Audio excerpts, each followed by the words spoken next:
Hello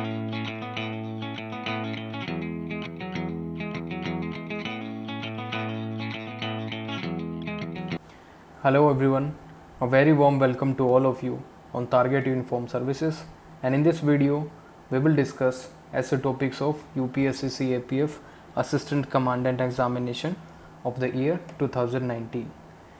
First 5 topics we have already discussed, and now we are going to discuss is the complexity and unpredictability of Indian politics. So before starting it, we would like to make an announcement that we have started a top rankers course. In this we will provide you paper 2 test series. Anybody who want to enroll, please register in the given link given in the description box. And the main feature of this course is we will provide you a detailed evaluation and it is free of cost. So let's start the complexity and unpredictability of Indian politics. First of all, you have to do the brainstorming. Without writing anything on the paper, you have to do the brainstorming, and for that you have to identify the keywords in the given topic. What are the keywords? Keywords are complexity and unpredictability with regard to the Indian politics. So starting with the complexity, what are the features of Indian politics that makes the Indian polity a complex? Can we talk about the geography of India?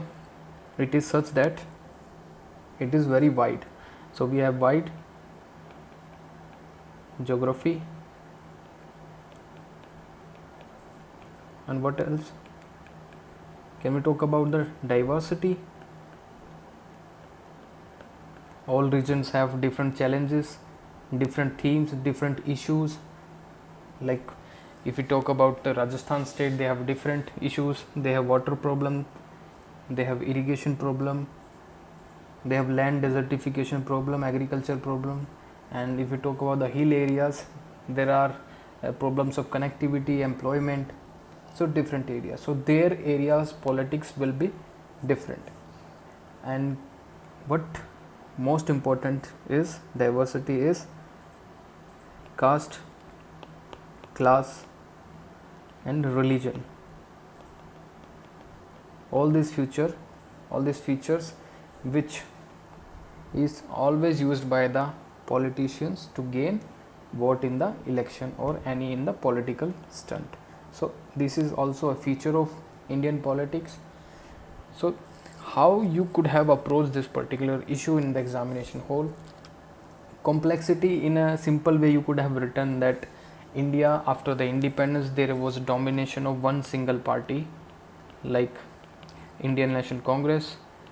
It dominated the Indian politics up to 1970s. Thereafter, we see a coalition type of government. Regional parties emerged,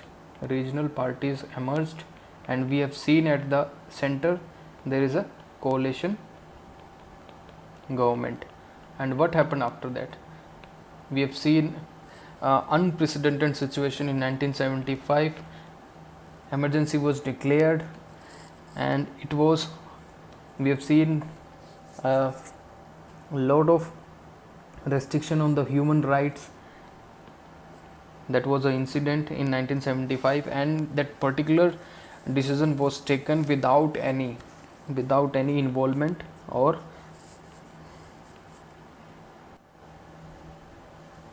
consensus of other cabinet minister or council of minister. So the prime minister that time she declared unilaterally emergency at that time. So this was the unpredictability of a Indian politics. And what happened there after that? The 44th Constitutional Amendment Act, it has introduced some safeguards. So you can write like that. And thereafter what happened is, in 1990s we have seen different government altogether, like the NDA government. They made a successful government in that particular time, and that is again a complexity and unpredictability of Indian politics. At a time we thought that INC will rule over India for decades, but what happened is regional parties emerged, and we have seen the sentiments and the society change in societal values. It has again changed the politics. So society and politics, they are interconnected. Whenever we see a change in the society, thereafter the politics will also change. So this is a way of writing, one way of writing. Another thing you could have done is, without writing this much on this, like ND has gained this much vote and Indian National Congress, they have gained this much vote, you could have write more on a national themes, more on a current related aspects, and this would have fetched you more marks. I'll show you how you could have attempted. Like, what are the more features of Indian politics that make it more unpredictable? Can we talk about more on this? Like demonetization. Have we ever thought that on a particular day the PM will come and he would announce that the notes of 500 and 1000 will be disbanded, these notes will not be in use? So what shows that? This shows unpredictability. It was all a political decision. No consensus was made before making that decision, and there was no information spread to the people at large, and so much chaos was at that time in the country, and so many MSMEs, small scale enterprises and big corporates and people suffered a lot due to this one particular demonetization move. What else you can talk about? Can we talk about the electoral bond?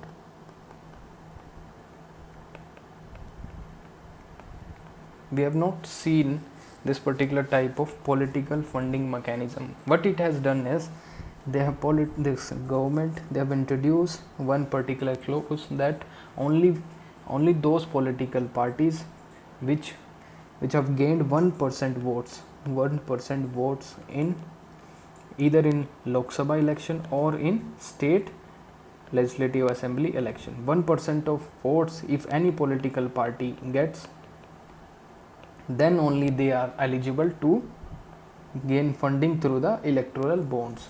So do you think it's a level playing field? Any newcomer in the politics, he wants some funding, he wants some support for the people, but what if he has not secured 1% vote in the Lok Sabha and any the state legislative assembly? So he is not eligible to electoral bonds. So this is also a unpredictability, because government lot of vested interest is there. Another is, can you talk about the president rule?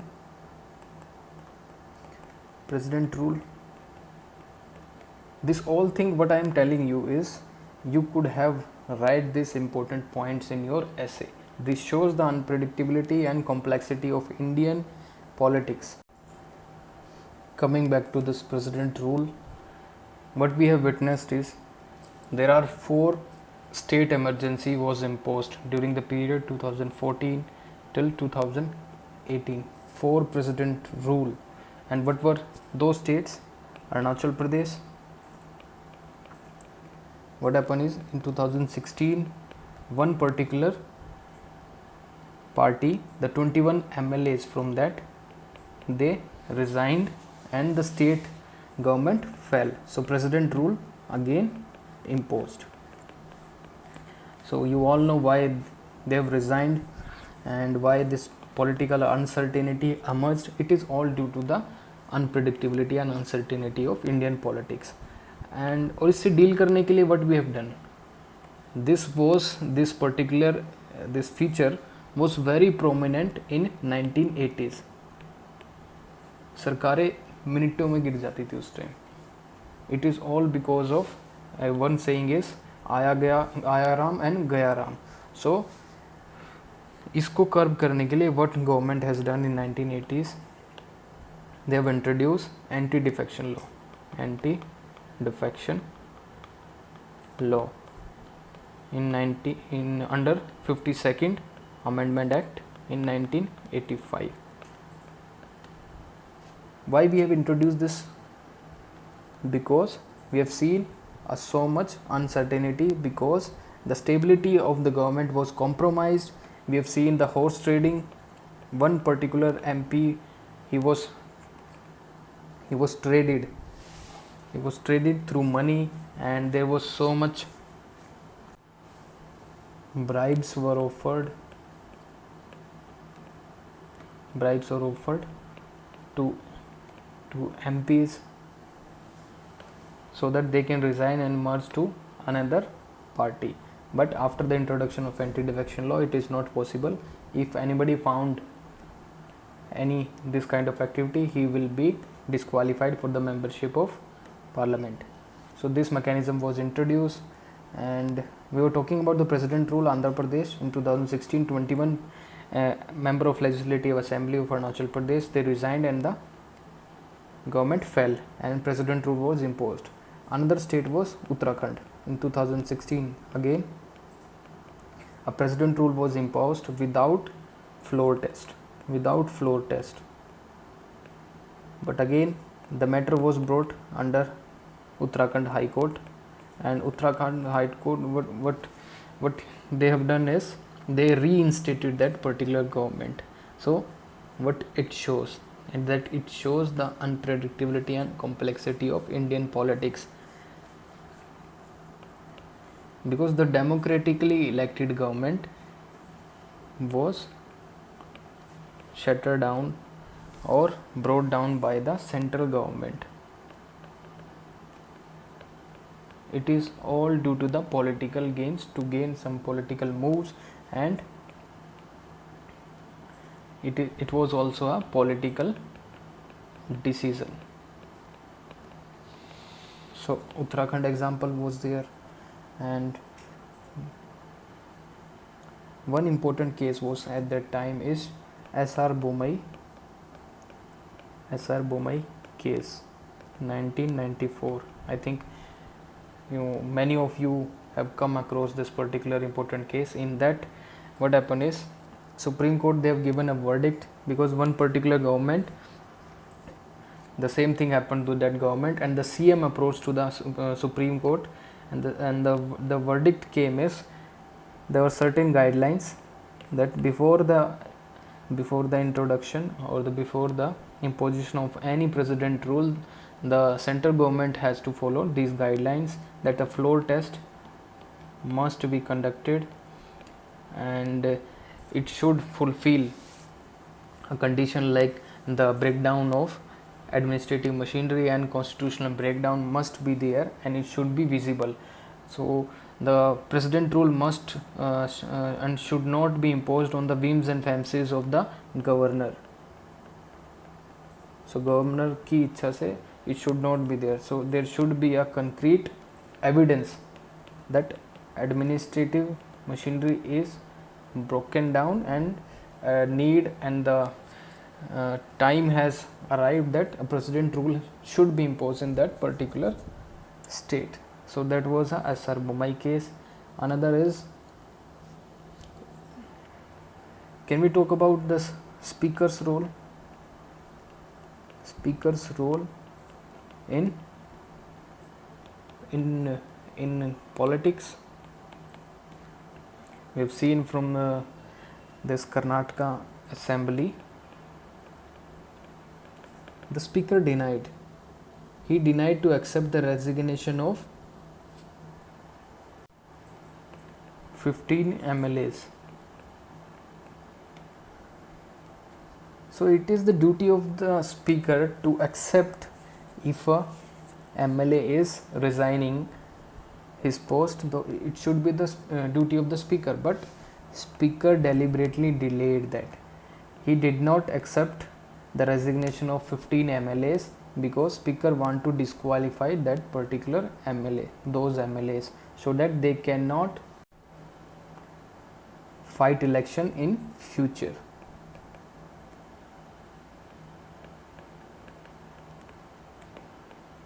That was also a political move. And can we talk more about one famous report is Association of Democratic Rights. In this particular NGO, they have given a report that around 34% of current member of parliament, they have criminal cases registered against them. So why we are inviting those MLAs, and we have elected those MLAs, and also at the same time political parties, they've given voting, they've given seats to that individual who has criminal cases against them. So it is all due to the vested interest, because that particular individual, he has a command over that particular area, and he knows, the political party knows that person can win over those areas. So it was all to gain some seats at the central level or any state level. So 34% of criminals we have seen at this important platform like parliament. So it is all ADR report. Another thing, can we talk about the role of politics in determining our foreign policy? So foreign policy क्या है? It is all depends upon the present leadership style and the present politics in the country. So foreign policy and international relations. So how it got affected after any change in style of working in the political class. Can we take an example like Uri strike? What happened is Uri base camp of Indian Army was attacked, and our political leadership, they have taken a decision, a surgical strike should be carried out against those terrorist launch pads.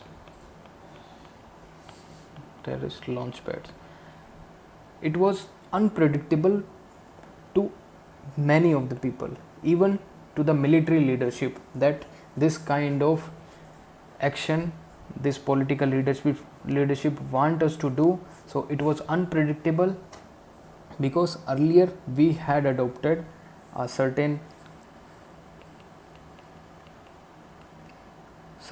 things, like if anybody want to do such kind of operation, that should be done through covertly. So किसी को पता भी नहीं चलना चाहिए if you have done this kind of operations. But in surgical strike we have done, and we have told to the media and at the international platform that we have carried out a successful attack against this terrorist launchpad.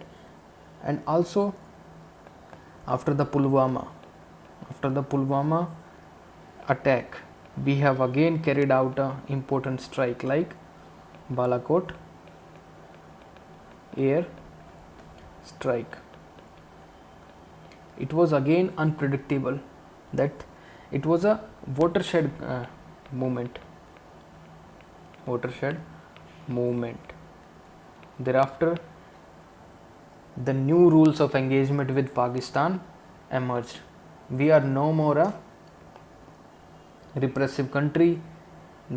That particular incident showed that India will fight again, and that with too much power, which Pakistan will not able to handle it. So Balakot airstrike, it was all a political decision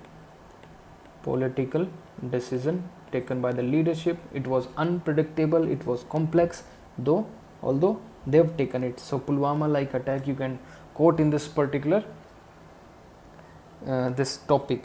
Another thing, can we talk about this China,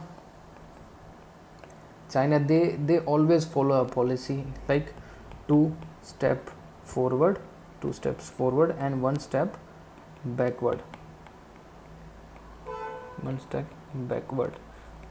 और इसमें क्या होता था, दे gain some territory, सो उनको एक step की तो territory मिली, but now this particular thing was challenged at the Galwan in the Ladakh. It was all due to the political leadership that they want to challenge the assertive China, the belligerent China,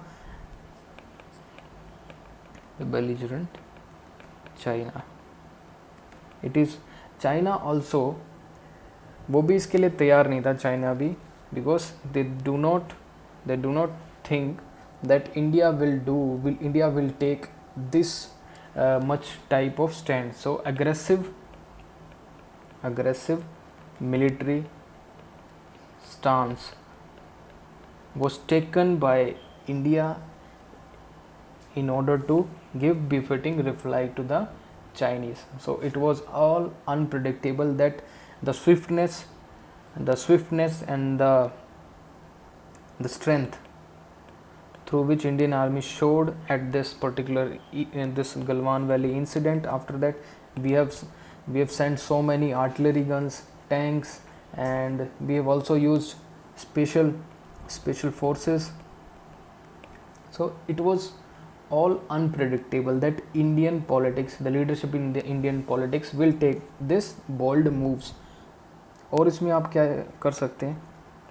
Can we talk about the formation of Quad? India is very positive to make or to finalize the shape of a Quad to counter China. Earlier क्या था? We do not seek or we do not participate in the events which make some disturbance against the Chinese propaganda, because we think China is our neighboring country, and if we want to make a healthy relation with China, हमें ऐसा कुछ कोई काम नहीं करना जो China के interest को अफेक्ट करे. But this time we have change our foreign policy. It is all due to the present politics, present leadership, political leadership we have. So Quad, we have also invited Australia to do maritime exercise, to do military exercise. So we are formalizing Quad. तो इसकी क्या shape होगी, we will get in the future. और हम क्या बात कर सकते हैं इंटरनेशनल लेवल पे, bilateral relationship.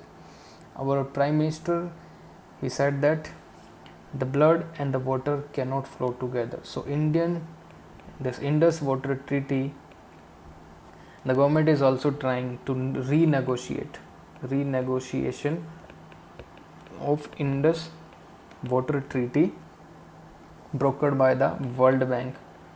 So it is all a political decision. So किसी ने ये प्रेडिक्ट नहीं किया था, तो India will go this much कि इंडस वाटर ट्रीटी को ही वो रीनेगोशिएट करेगी या फिर उसको अनल करेगी.